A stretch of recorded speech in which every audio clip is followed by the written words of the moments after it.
vous explique comment je suis passée de j'ai très envie de cette voiture à ça.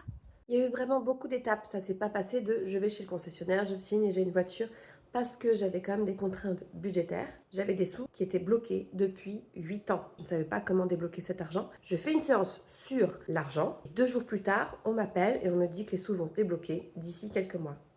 Donc là, je m'autorise à aller en concession juste pour voir la voiture en vrai, la conduire. Je flash sur la bleue, mais on m'explique que la bleue, c'est que l'électrique. Même avec toutes les réductions qu'on me propose, ça reste trop cher. Il y a une différence entre l'hybride et l'essence de 6 000 euros.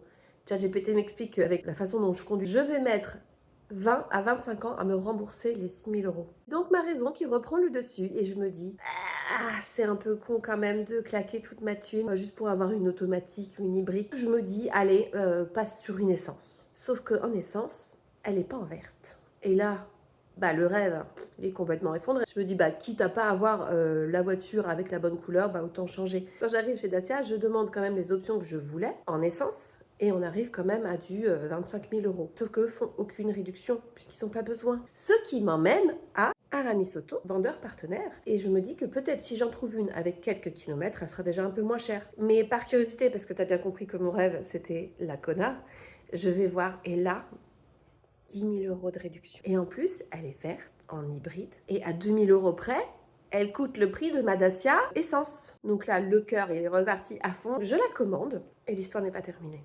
Le jour de la livraison, la voiture arrive grise. Donc t'as bien compris que moi je veux le rêve, en entier. Donc grise, non. Je te fais une petite réunion au sommet avec là-haut en disant c'est quoi ce bordel? Bien sûr, j'ai pas dit ça comme ça, j'étais un peu plus polie.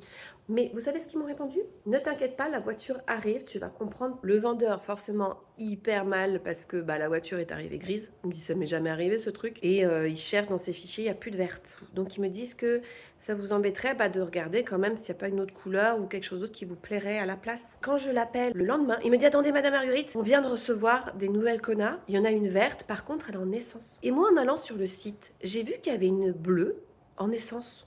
Moi, j'ai pas compris parce que je croyais que c'était que les électriques en bleu. Donc je lui pose la question quand même. Et là, il regarde dans ses fichiers, il me dit ah mais attendez, on a une hybride bleue automatique avec les options que vous vouliez qu'il n'y avait pas sur la verte que vous avez commandée. 200 euros de plus. Quand j'ai reçu la grise, pour se faire pardonner, Aramis Auto m'a mis 200 euros de plus pour la reprise de ma Twingo. Ma nouvelle voiture, je l'avais au même prix. Ce qu'il faut retenir, c'est que j'avais rêvé grand en me disant vas-y, je regarde pas le prix. Et eux, ils ont quand même réussi. En me faisant passer par des chemins, je suis finalement arrivée à la voiture de mes rêves avec la couleur que je voulais, 13 500 euros moins cher. C'est pas mal, non?